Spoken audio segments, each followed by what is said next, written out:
Hi there. Thanks for joining me here on Conversations for Yoga Teachers. I'm your host, Karen Fabian, the founder of Bare Bones Yoga and the creator of the Momentum Magic Method, the way to become a confident teacher, one who effortlessly walks around the room, shares clear cues, easily builds sequences, and speaks from your heart, sharing authentically with your students.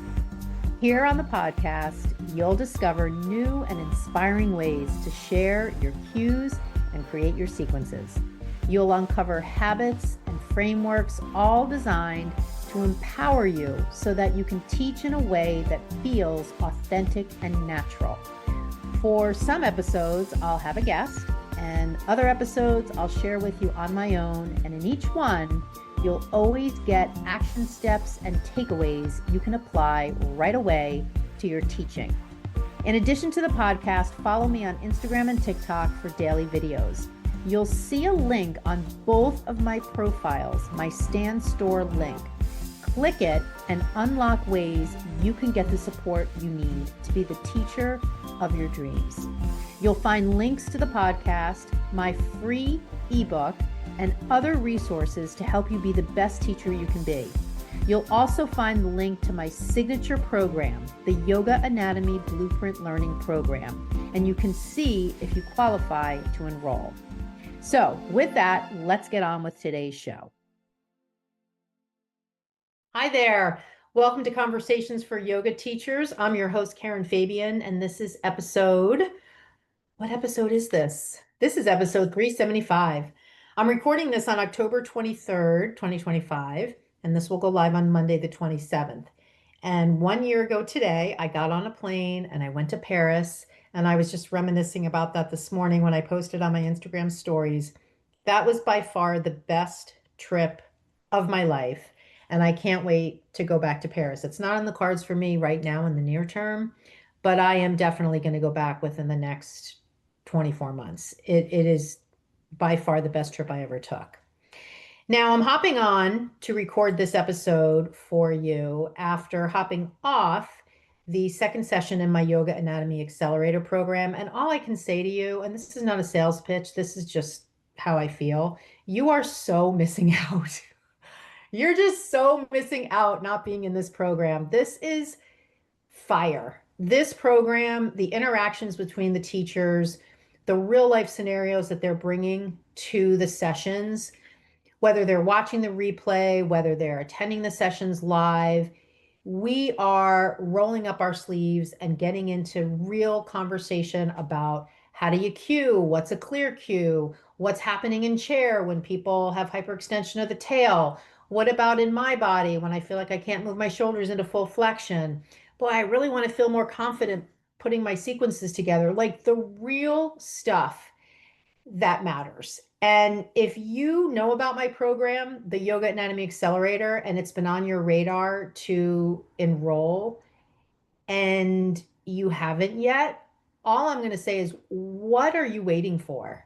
And I know you have this person coming in from out of town, you have some other training you're finishing, you're not sure you have $397 right now to devote to it, you don't think you have the time. Like, all of those things are just beliefs. Like, I've actually given people a $50 discount to encourage them to say yes to this program because I just see the transformation that's possible. So don't wait anymore. Just DM me with the word podcast offer. I'll give you the code for the $50 off and you can get started. And it is either self-paced or you jump into the trainings when I do them live. And once you enroll, you can come to any training I do. So as the November group rolls out, as the October group finishes, as the December group happens, you just enroll once and you can come to any of the live sessions. There's 4 live sessions and I do them on a rolling basis every month. So it's literally the easiest thing to do. And the conversations we had today were just fire. They were just so cool. And the teachers interacting with one another is priceless because teachers just don't get a chance to do that anymore. And don't come at me and say, yeah, but it's virtual and I want to be in person. Oh, baloney. The value is there online. It's there online. It'd be there if I did it in person, but that's just a belief as well. It is just such a cool program. And when I created it in April, I was energized by the option to give people a shorter, more accelerated program that was sort of a preview to my 90-day one-on-one program. And it's just been so cool to see the teachers blossom. Every time we hop on a call, they tell me about different things happening in their classes as they've been inspired by lessons they've learned in our sessions. Now, I started out the month of October with the podcast telling you that I had a goal of having 40 teachers enroll in the accelerator program in the month of October. And do you know how many I've had since October 1st? I've had 5. So way short of 40.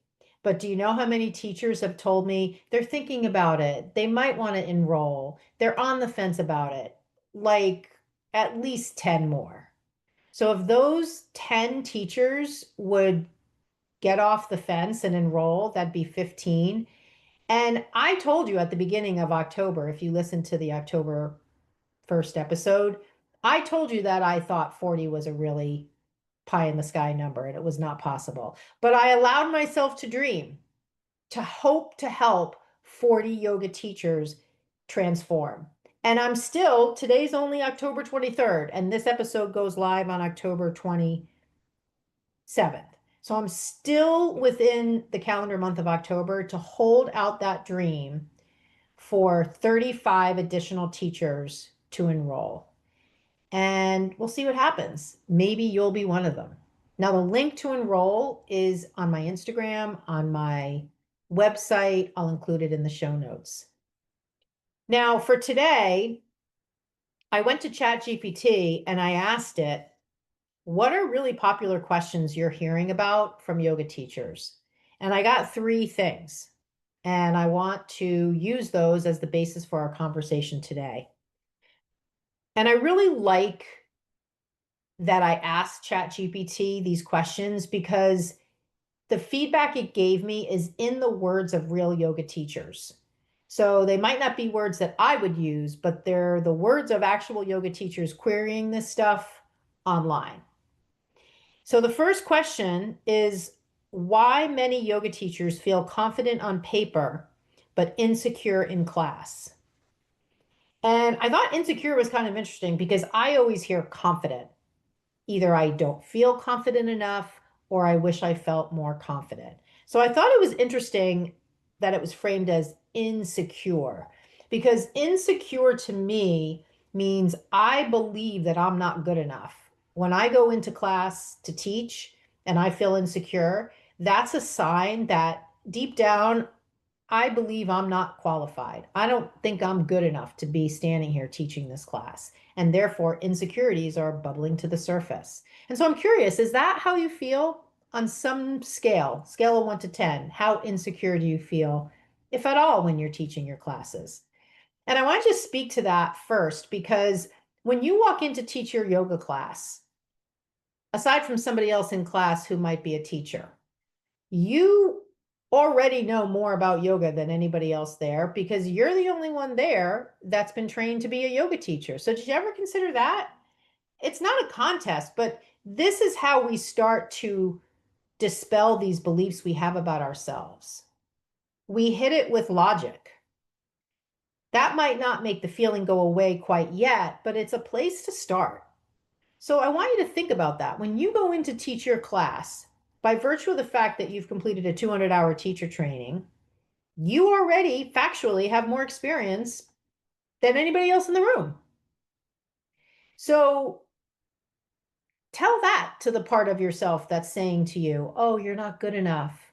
Oh, you're not worthy. Oh, you're not qualified. So that's number 1. Number 2, part of the reason this insecurity comes up is because the yoga industry is infused with messaging around hours. You need to have a certain number of hours. Somebody asked me the other day, do you get a certificate after your program after you complete the accelerator program? And I said, yes, of course you get a certificate because you do. But that's really like, I don't really know why this person was asking that, and I'm not saying that's not an appropriate question. All questions are welcome. But that says to me that someone, unless there's like a really specific reason, like maybe this person has an awards book and they like to keep CEU certificates in their awards book, or maybe it's just like something that they personally like to have as a certificate. I get that. But I'm always sort of on the alert when somebody asks a question like that, because that says to me they're maybe thinking about, I'm just looking to get hours. Matter of fact, I had a teacher one time say to me, I just need to get 20 hours. Is your program worth 20 hours? And I just wanted to say, don't bother. Like, don't bother. Because if all you're looking to do is get hours, that's not what I'm offering. I'm offering so much more than that. And the hours are just a sidebar. Your students don't care how many hours of training you have. Your students don't know anything about Yoga Alliance. And we can have a conversation about whether hours is even a reasonable metric that equates to anything with regard to how confident or secure you feel when you walk into the room. But that's a different conversation. The real conversation is what is coming up for you when you think about how you feel, if you feel insecure to any degree when you walk into the room. Do you actually have a memory in your body, in your mind, of feeling insecure in other parts of your life? And now you're teaching yoga and it's just adding on to that feeling. Because oftentimes when you walk in the room, if you feel insecure, it's probably not the first time you've felt insecure in your life.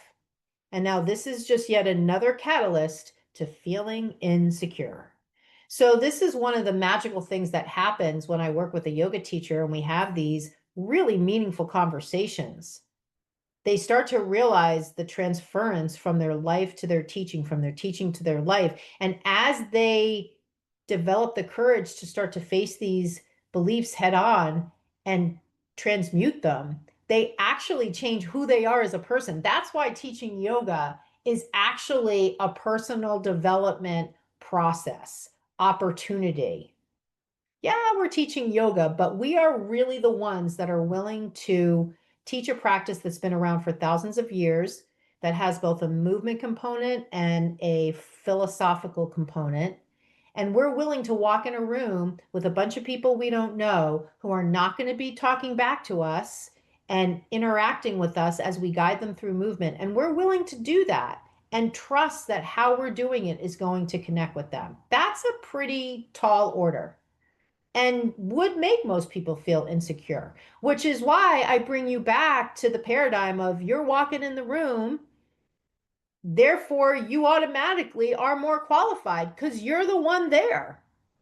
And if you don't feel secure, therefore you feel insecure, what's causing that? What's coming up for you when that feeling comes up? So I'll leave that with you. You can send me a DM if you want to have a conversation about it. So the next question that came up on Chat GPT is 3 anatomy mistakes yoga teachers still make and how to fix them. And it went on to elaborate, identify 3 common anatomy related stumbling blocks in classes. I would say one of the things is sharing cues where you don't understand them.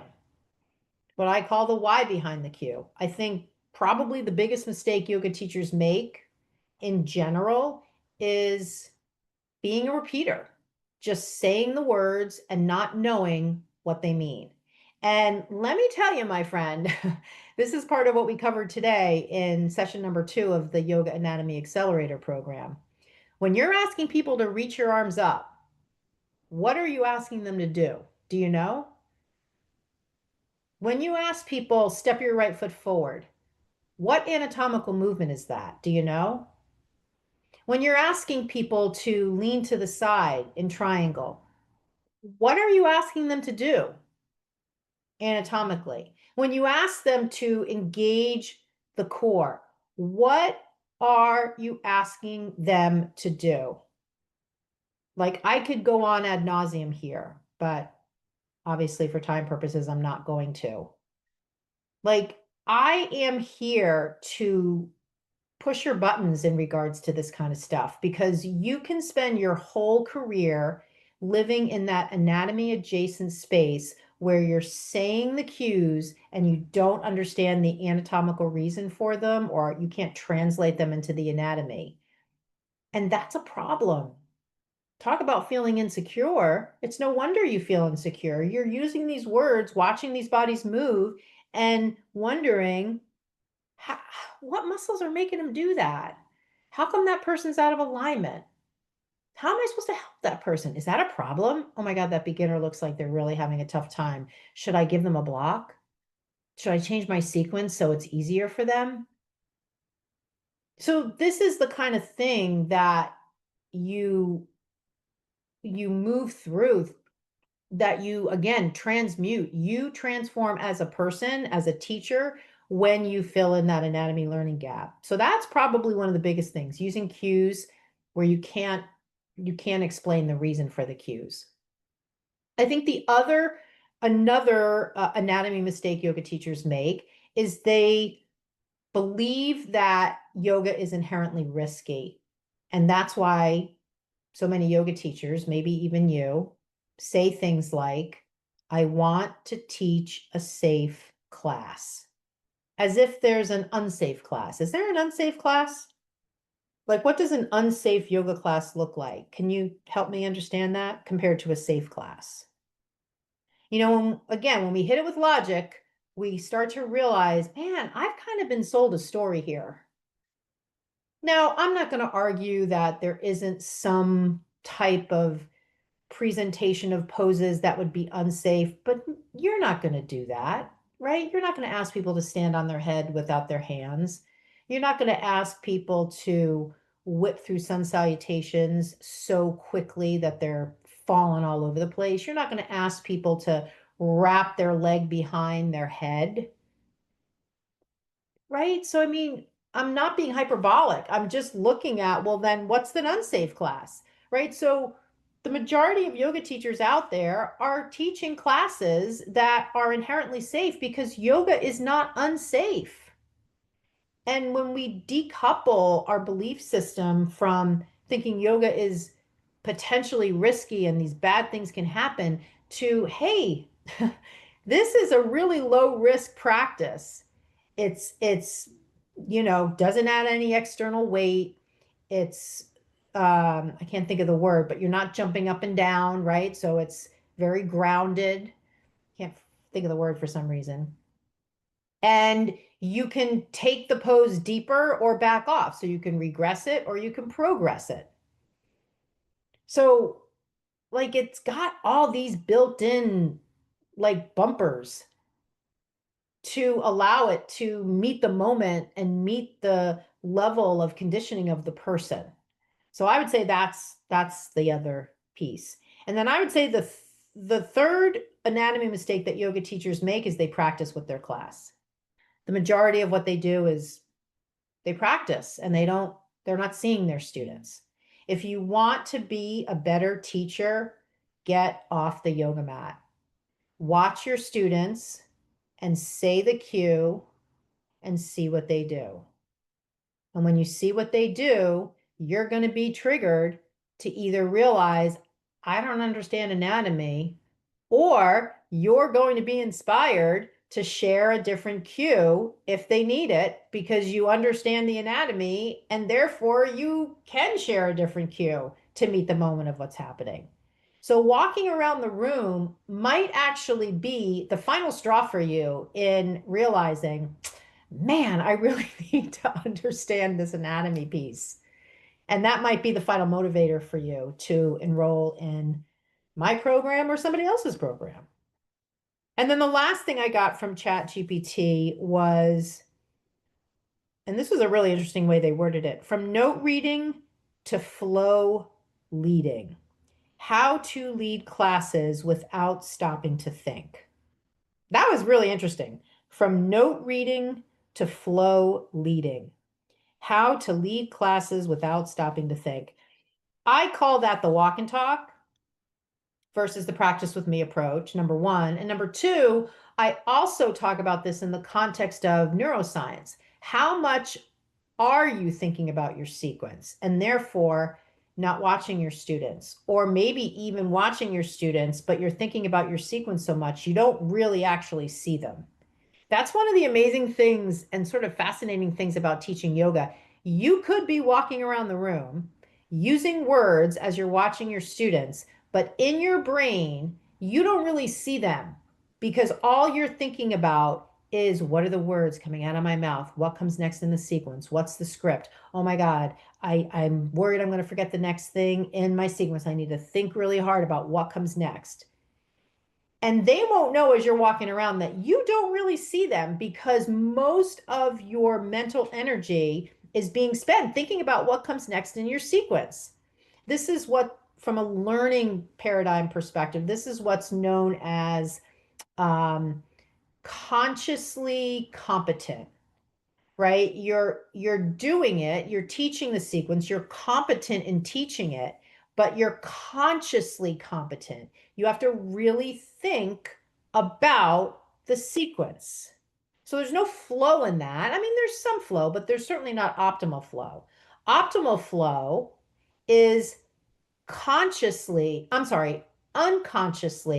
competent, where you don't have to think so hard about the sequence. So all the mental energy and mental processing you devote to thinking about the sequence is now freed up. It's freed up drive space, like on your computer.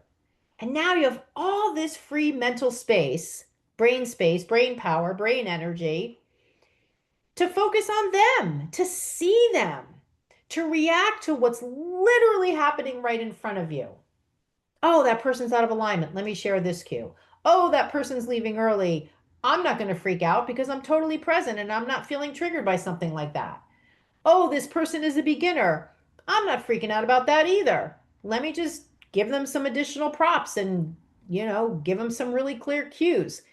But when you're so focused on the sequence, you can't do any of those things. And you're easily triggered because you're thinking so hard about it. So, this idea in this question here, note reading to flow leading, how to lead without stopping to think, that's exactly what I'm talking about here. The stopping to think is the problem. Now, everything is on a continuum. So, if this is where you are, you're still doing the work. You're still showing value, making an impact. So this is not to say all is for naught. You're just on a continuum.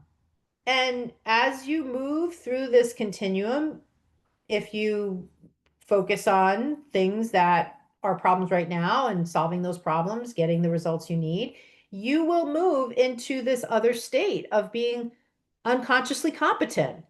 That's what's described here as flow leading. Like I have to tell you, I am just literally reacting to these Chat GPT results like just spontaneously and organically. I didn't script this out. So this is, I just bring that up to you because this is just an illustration of how just I am just so into this stuff. I am just so passionate about helping you be the best teacher you can be. And I firmly believe, I can't know this because I can't be everywhere all at once, but I firmly believe this kind of conversation is not similar to something you'll get from another yoga teacher, trainer. But this is really where it's at. This is really where it's at. All the nitpicking about your sequences have to be like this, and this needs to be like that, and all the beliefs and all the stuff that you carry in your sort of spiritual backpack when you walk in the room, that stuff doesn't matter. Like these things we're talking about here, in my opinion, these are the things that really matter, that really move the needle, that will shift you from where you are now to where you want to be. Do you know I had a conversation with a teacher who recently enrolled in my program, and I asked her, what kind of yoga teacher do you want to be? And she said, you know what? No one's ever asked me that. I think I need to spend some time journaling on that. Like, this is the kind of conversations we're having. And I firmly believe more of that, please. Like, this is the kind of stuff that will bring you more joy, bring you more feeling of reward when you're teaching, bring you more feeling of connection to your class. So that's my thought on that.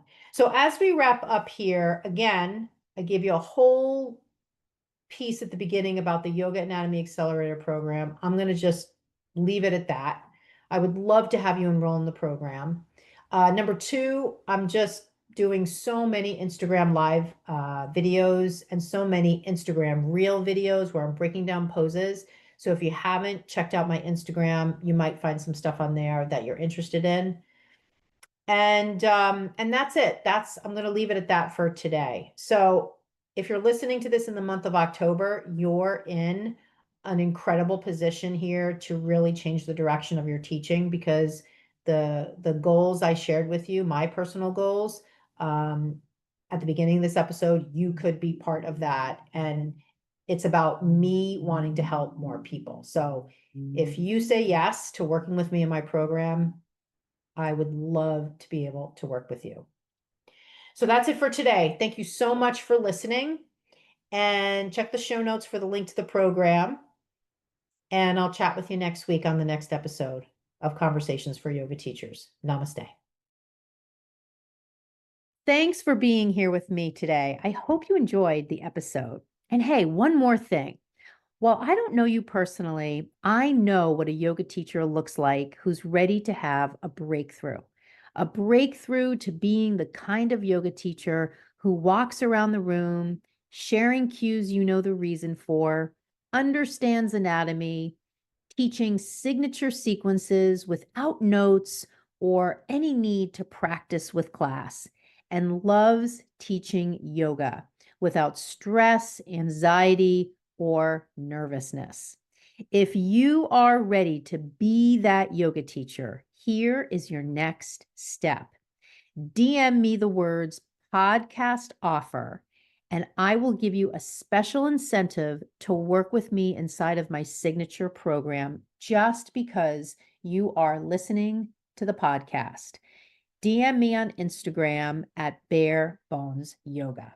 I can't wait to hear from you.